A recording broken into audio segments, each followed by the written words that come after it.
Kuya, try mo po yung sikat na mango na ice cream. Mango na ice cream? Mango is my favorite flavor, so let's try it.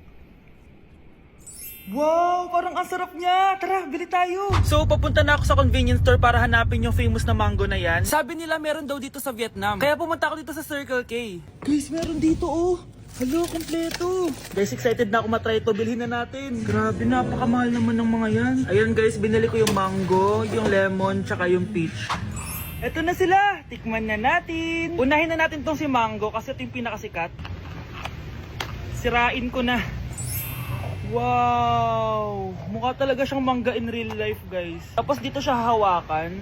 Okay, unang kagat.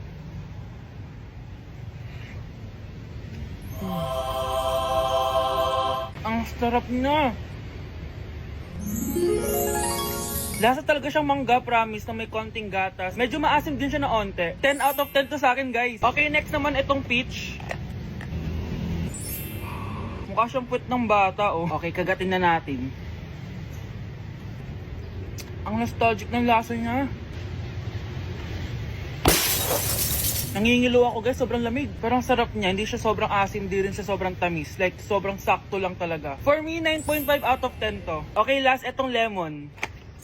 Wow, mukha talaga siyang lemon, no? Okay, unang kagat. Ba't parang wala siyang lasa? Tapos, hindi rin siya lasang lemon. Parang ice cream na wala lasang wala. Wala akong nalalasahan.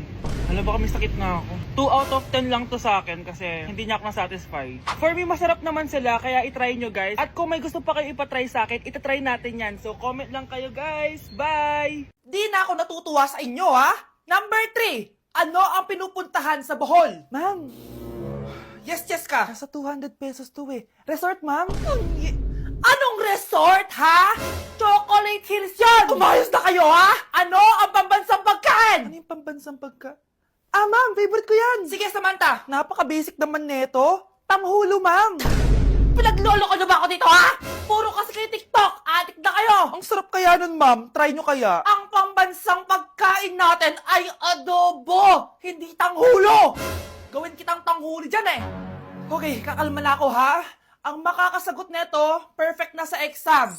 Ano ang pambansang laro natin? Pag nasagot ko to, mas mataas na yung score ko kay Samantha. Ma'am, Scarlett, umayos ka na, ha? Sige. Ang pambansang laro natin ay 8-ball pool.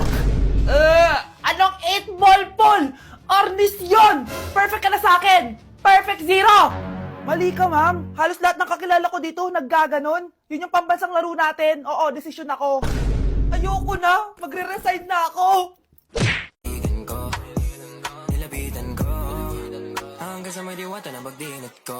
Nalasing kagabi, ang galing katabi. Hoy! Kayo dalawa! Ano ginagawa nyo, ha? Ba't may pakis? Ah, ma'am, ito po kasi usong step ngayon yung may pakis sa chicks. Ayan! Sinasabi ko na nga ba? Puro na naman kayo TikTok! Mga nalalaman nyo! Ang bata-bata nyo pa, may pakis-kis na kayo nalalaman dyan? Mag-aaral nga kayo na maayos. Ang bitter ni ma'am, porket walang kadate ng Valentine's. May sinasabi ka ba, Scarlett? Ah, wala po, ma'am.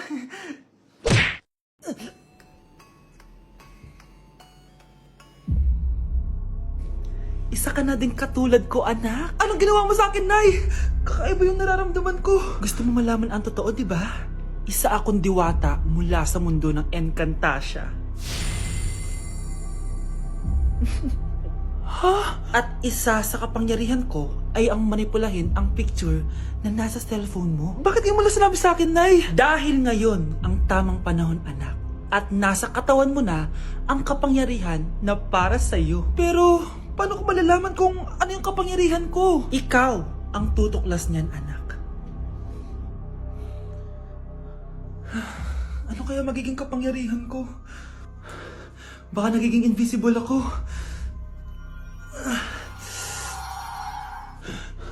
Hindi ako nawala. Baka kaya ko magpalutang ng gamit.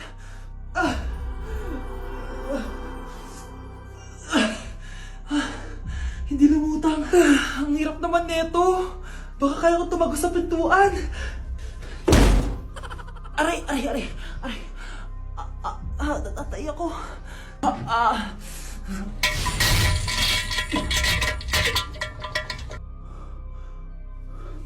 Ano yun?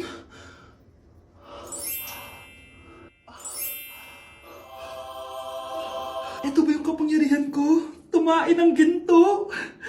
Nay, alam ko na yung kapangyarihan ko. Tumatay ako ng ginto. Anak, uminom ka na maraming pampatae para yumaman na tayo. Talino mo talaga, Nay. Huwag niyo ko ikulong! Hindi ako scammer! Itigil niyo na yan! Hindi si nanay ang scammer. Pero nasa bahay na to, ang totoong scammer. Hoy bata, huwag kang mangialam. Wala ka namang ebidensya. Pero nay, alam ko hindi ko yung scammer. Tara na, sumama ka na sa akin. Mga anak, aayusin ko to ha? Babalik din ako, okay? Kung sino man sa inyo yung totoong scammer, umamin na kayo! Nakulong si nanay, di ba? Ate, walang may gustong makulong si nanay. Tsaka bakit kami lang tatlo sinisisi mo? Eh baka ikaw talaga yung totoong scammer. Imbes na magsisihan tayo, magtulungan na lang tayo para kay nanay. Malalaman ko rin ang totoo. Delivery po! Gabi na, may nagde-deliver pa? Kuya, kaninong parcel yan? Kay Susan po ulit. Ha? Paano nangyari yun? Eh nasa kulungan na si nanay. Aba ma'am, hindi ko po alam. Taga-deliver lang po ako eh. Sige na po. Oh, nasa gitna yung kalaban ha? Hoy, ayusin mo na itong mga damit mo. Ilagay mo muna dyan sa kama. Oh, ayun na! Paano naman ito laman ng parcel na to? Nakakainis, talo na naman. Ano ba ito? Ba't nandito to? Ito ba yung galing sa scam? Sabi ko na nga ba, ikaw yung scammer! Ate, hindi ako yung scammer. May parcel na dumating at nakapangalan kay nanay. Di ba pang computer to? Eh, ikaw lang naman mahilig mag-computer dito eh. Ano na namang scam ang ginawa mo? Pasalamat ka, minor de edad ka pa. Bawal ka pa makulong. Pasensya na sa ginawa ng anak ko. Pagsasabihan ko to. Basta wag na uulitin ha. Ako na magbibigay sa mga may-ari neto. Sige na. Ang galing mo talaga. O ito, sino to cellphone? Akin tong pera. Mas kailangan ko to. Galingan mo pang mang-scam para mas marami tayong makuha. Bahala sa'yo. Makakaasa ka. Gagalingan ko pa.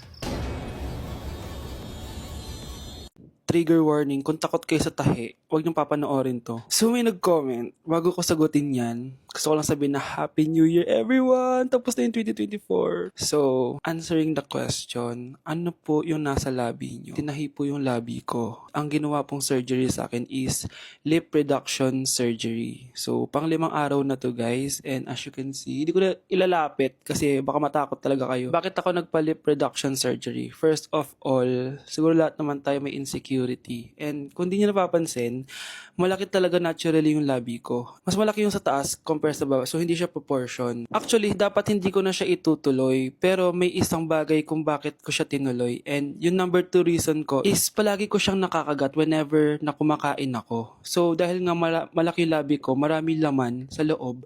So, kapag ngumunguya ako, nakakain ko siya. Ang tendency, hindi nawawala yung singaw ko. And lumalaki yung singaw ko kasi palagi ko siyang nakakagat. Imagine, hindi lang isa, hindi lang dalawa ko siya beses nakakagat, kundi siguro mga 5. Ganun kalala. So, dugong-dugo talaga. Kaya tinuloy ko na rin siya para finally mabawasan na yung laman niya sa loob at sana hindi ko na siya makagat in the future. Pero syempre, para mas maging confident na rin ako sa mga pictures. Kung nagtataka kayo kung bakit after Pasko or December 26 ako nagpa-surgery, is yun yung earliest na appointment na pwede yung doctor ko. And yun na yung ginrab ko since kailangan kong gumaling before ako bumalik sa school. Kasi di naman ako pwedeng bumalik sa school na nang ganito yung sitwasyon ng bibig ko. Paano ako magre-report, diba? Ito na ata yung sinasabi nilang New Year, New Me. So yun lang naman guys. Again, Happy New Year. Wishing you all the best in 2025. Babalik na ako sa content ko. Promise, pag gumaling na talaga to. Bye-bye. Nilapitan ko hanggang sa may diwata na bagdinat ko nalasing. Aray! Disturb. Di ako yun ah. Wala na nga akong kapartner. Mambabato pa kayo. Hi. Ako, pwede mo ako maging partner. Tony? Totoo ba to? Matagal ko na siyang crush. Tumabi ka nga sa banta. Panira ka sa view. Hi, Jessica. Hi. TikTok tayo, Jessica. Ako yung partner mo. Ako? Sure, sige. Nilapitan ko hanggang sa may diwata na bagdinat ko nalasing. Ayoko na mabuhay! Ang galing katabi. Wow, Edward! Ang ganda naman ng bahay mo. Simula ngayon, Scarlett. Dito ka natitira, ha? Masanay ka na. Matanong ko lang, bakit pala gusto mo akong panagutan. Eh, di ba, iniwan mo na ako? Scarlett, hindi naman talaga kita iniwan. Alam mong, kinailangan ko lang sumama ng matagal sa ibang bansa. Kasama yung mga magulang ko. Ang importante, nandito na ako, Scarlett. Bubuo na tayo ng pamilya. Ang sarap naman pakinggan nun. Oh, Scarlett, bakit? Ang sakit ng tiyan ko! Ha? Teka lang, tatawag ako ng nurse, ha? Diyan ka lang. Edward. Buti na lang dumating ka, tita. Ako, Edward, salamat sa pera, ha? Makakasiguro kang kay Scarlett Lato mapupunta. Bakit nandito yung babaeng yan, ha? Paalisin niyo yan! Ha? Ano nangyayari? Scarlett? Anak, di mo ba kilala? Nanay mo ko. Hayaan mo, baka dala lang ng pagbubuntis niya. Tawag lang po ako ng nurse, ha? Scarlett, dyan ka lang, ha? Edward, wag mo akong iwan, please! Wag mo akong iwan dito sa babaeng to! Akala mo ba makakatakas ka sa akin? Binigyan ako ng malaking pera ni Edward, oh. Nakuha ko ng gusto ko. Ngayon, pwede ka na mawala. Nay, wag po, please. Scarlett, pigilan niyo babae niyan! Brianna? Tita, anong ginagawa niyo kay Scarlett, ha? Wala. Ina-adjust ko lang yung unan niya. Napakasama mo, tita. Sariling anak mo, papatayin mo? May ipapakulong ako dito. Ano? Kulong? Edward, nakatakas siya. Scarlett, hayaan mo na siya. Hindi ka na niya pwedeng saktan, ha? Paano yung pera? Buti na nakatakas ako. At least may cheque naman ako. Nasaan na yun? Nasaan na yung cheque? Ito, oh. Naiwan niya. Thank you, Edward. Masaya ako para sa inyo, ate. Scarlett, Brianna, hanggat nandito ako, poprotektahan ko kayong dalawa.